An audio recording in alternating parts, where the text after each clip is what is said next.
Me llamo Calvin Rodés, tengo 72 años y he vivido casi toda mi vida junto al mar. Harbour Point, en Maine, es un lugar tranquilo, de esos donde la marea marca el tiempo mejor que cualquier reloj. Trabajé en un astillero durante más años de los que puedo contar, lijando cascos, ajustando tornillos y regresando a casa con olor a sal en la ropa. Siempre me sentí orgulloso de ese trabajo, porque era constante y honesto. Mi esposa Lillian solía decir que el océano era lo único a lo que realmente prestaba atención. Cuando ella murió, la casa se volvió demasiado grande y demasiado silenciosa. Aguanté un tiempo, pero el silencio se hacía más pesado cada año. Fue entonces cuando mi hijo Evan me dijo que debía mudarme con él y su esposa Megan. Dijo que sería más fácil, que no debía estar solo a mi edad. Quise creerle. Quise creer que podríamos volver a ser una familia. El día que me mudé, su casa era cálida, pero era un calor al que tenía que entrar con cuidado. Megan ya había preparado la habitación de invitados. También había guardado mis viejas fotos antes de que llegara, porque pensó que podrían hacerme sentir triste. Me repetí que lo hacía con buena intención. La primera semana fue como arena que se acomoda. Me despertaba temprano, como siempre. Mi rutina era el café antes del amanecer. Megan me pidió que dejara de hacerlo. Dijo que le gustaba encontrar la cocina limpia por la mañana, así que empecé a esperar a que ella se levantara para preguntarle si podía prepararlo. Era un detalle pequeño, y los detalles pequeños son fáciles de ignorar. Mi viejo sillón del otro hogar llegó envuelto en una manta. Yo lo imaginaba junto a la ventana, para ver la calle. Pero cuando llegaron los mudanceros, Megan les dijo que lo pusieran en el sótano. Dijo que el color no combinaba con la sala. Dijo que estaría más cómodo abajo. Asentí, porque era más fácil, pero sentí como si una parte de mi voz se hundiera fuera de la vista. Hubo más cosas. Conversaciones sobre la compra del pan. Yo decía que lo había comprado el día anterior, y Megan inclinaba la cabeza y decía que debía estar confundido, porque no había pan en casa.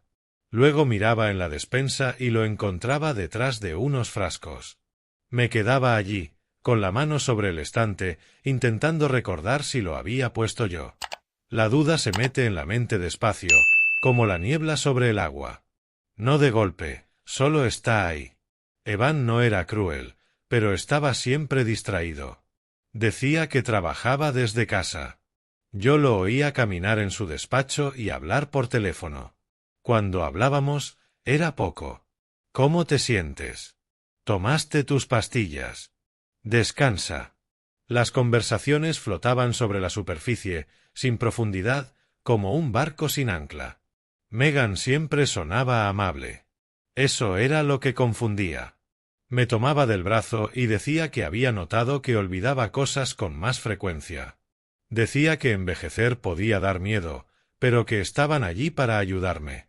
Cuando alguien dice que te ayuda, quieres creerlo. Quieres confiar en que el amor guía la conversación. Pero yo empecé a escribir listas pequeñas, lo que debía comprar, números de teléfono, la fecha. Solo para asegurarme de que seguía aquí, pensando con claridad. La casa no cambió de golpe. Solo se sintió más pequeña. Habitación por habitación. Había lugares donde ya no entraba, porque sentía que pertenecían a otros. Caminaba más despacio por el pasillo, como si necesitara permiso para existir dentro de esas paredes. Una tarde, antes de que el sol se escondiera tras el puerto, me senté en el porche. Las tablas estaban frías bajo mis manos. El aire olía a pino y sal. Frente a la casa, el agua se movía en ondas suaves. Miré el mismo horizonte que había mirado toda mi vida y me pregunté cuándo una casa deja de ser un hogar. Tal vez eso sea envejecer, pensé. No que el cuerpo se debilite, sino que el mundo se haga más pequeño a tu alrededor. Fui a la notaría una mañana fría, con la niebla baja sobre Harbour Point. El edificio era pequeño, con la pintura blanca descascarada cerca de la puerta. Me habían dicho que debía ir por los asuntos finales de mi hermano Samuel. Él era 5 años mayor, firme como la luz de un faro. Había vivido solo casi toda su vida y nunca hablaba mucho de dinero. Esperaba papeles, firmas, tal vez una caja con sus cosas. El notario, Mark Eggison, un hombre de mirada tranquila y movimientos pausados, se sentó conmigo frente a un escritorio de madera pulida. Me explicó que Samuel había organizado todo con cuidado. Luego me dijo que mi hermano me había dejado 3 apartamentos en Portland y una cabaña junto al lago Sabago. Me quedé muy quieto, dejando que las palabras se asentaran. Sentí como si alguien me tomara la mano después de años de frío. Mark continuó diciendo que los apartamentos estaban alquilados a largo plazo y generaban ingresos cada mes. La cabaña, añadió, estaba amueblada y bien cuidada. Samuel se había encargado de todo. Dijo que también había dejado una carta. Estaba escrita a mano, con tinta desvaída, como si Samuel se hubiera detenido muchas veces al escribirla. Decía que quería que tuviera un lugar que fuera mío. Que había dado tanto de mi vida a los demás, que ya era hora de tener algo reservado solo para mí. Al final decía que no hablara de ese regalo hasta estar seguro de quién estaba conmigo y quién estaba sobre mí. Sostuve la carta entre los dedos y sentí que algo se aflojaba en mi pecho. Pude respirar de una forma que hacía tiempo no recordaba. Le di las gracias a Mark y le estreché la mano antes de irme. De regreso a casa, el viento del puerto traía olor a sal y pescado. Tomé el camino largo junto a la orilla. Mis pasos se sentían más livianos que en meses. Imaginé a Evan sonriendo cuando le contara la noticia. A Megan aliviada, quizás más amable, menos tensa. Ese dinero podría ayudarlos, aliviar lo que fuera que pesaba sobre Evan. Nunca lo habíamos hablado, pero sabía que algo lo preocupaba. Esto podía cambiarlo todo. Pensé en la cabaña, en sentarnos juntos junto al agua, en invitarles los fines de semana. Tal vez podríamos volver a reír como antes. La esperanza crecía en mí como la marea contra las rocas. Quería traer algo que nos hiciera sentir familia otra vez. Cuando llegué, la luz de la tarde entraba por las ventanas. La puerta estaba sin llave. Entré despacio, para no romper esa sensación suave que traía conmigo. Oí voces en la sala. La puerta estaba entreabierta. Me detuve, no para escuchar, sino porque algo en el tono me hizo quedarme quieto. Megan hablaba. Decía que había hablado con el médico y que la evaluación sería sencilla. Evan respondió en voz baja, preguntando si habría problemas. Megan dijo que no lo sabría si actuaban rápido. Dijo que, una vez me declararan incapaz de manejar mis propios asuntos, podrían solicitar la tutela. Dijo que el Estado solía ponerse del lado de la familia en casos como el mío. Habló de vender la casa. De llevarme a un centro de cuidados. Dijo que todo sería por mi seguridad. Dijo que hacían lo correcto. No avancé. No hice ruido. Me quedé con la mano en el marco de la puerta y la carta de Samuel aún en el bolsillo del abrigo. Evan le preguntó si aquello era lo correcto. Su voz se quebró un poco, como si tragara algo afilado. Megan le respondió con el mismo tono suave que usaba cuando me pedía no hacer café tan temprano. Dijo que yo estaba empeorando. Que olvidaba más de lo que creía. Que me estaba perdiendo. Él preguntó cuándo podrían presentar los papeles. Ella dijo que pronto. Que empezarían con la cuenta bancaria. Que todo encajaría después. En ese momento sentí que las paredes se cerraban a mi alrededor. Recordé el pan escondido, el sillón en el sótano, las palabras cuidadosas diciéndome que descansara, la insinuación constante de que me estaba desvaneciendo. Sentí el peso de todo eso en mis huesos. Pensé que llegaría con algo que nos uniría. En cambio, volví a algo que ya se había decidido sin mí. Me aparté de la puerta, alisé mi abrigo y caminé hacia la cocina como si no hubiera escuchado nada. La tetera estaba sobre la encimera. La tomé y la llené de agua del grifo. Sentía mis manos moverse despacio, pero con firmeza. Evan y Megan dejaron de hablar al oírme. Entraron a la cocina, los dos sonriendo. Megan preguntó si quería té. Evan me preguntó cómo había ido la cita. Dije que bien, solo una revisión rutinaria. Nada importante. Mi voz sonaba tranquila. Coloqué 2 tazas sobre la encimera. Tenía el pecho vacío, pero el rostro no lo mostraba. Estábamos allí, 3 personas que fingían cuidarse mutuamente. La luz del atardecer entraba por la ventana y se alargaba sobre el suelo. Mantuve la vista fija en el vapor que salía de la tetera. Por dentro, algo se cerró en silencio, como una puerta lejana. No los enfrenté. No pregunté por qué. Simplemente dejé que el momento quedara quieto, como si al no moverme pudiera retrasar lo inevitable. Mi corazón no se rompió con ruido. Se dobló hacia adentro, callado, como un papel que se pliega por una línea que siempre estuvo allí. Esperé hasta que la casa quedó en silencio. Era tarde, más allá de la hora en que incluso el viento del puerto parecía descansar. Me senté en el borde de la cama un largo rato, regulando mi respiración. La decisión ya estaba tomada, pero mis manos necesitaban tiempo para entender lo que mi corazón ya sabía. Saqué una bolsa de lona del armario y guardé solo lo esencial.